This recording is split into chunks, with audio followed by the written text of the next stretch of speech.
Hello, ma'am and sir. Have a nice day. My name is Mary Joyce E. Adwana, 28 years old.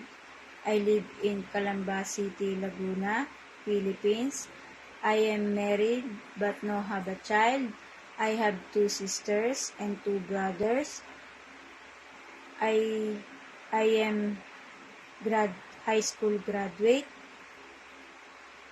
My working experience, I work as domestic helper in Bahrain for 2 years from December 2020 up to December 2022. I serve 5 members of the family. I do household chores like cleaning, ironing the clothes, washing the clothes, cooking, and taking care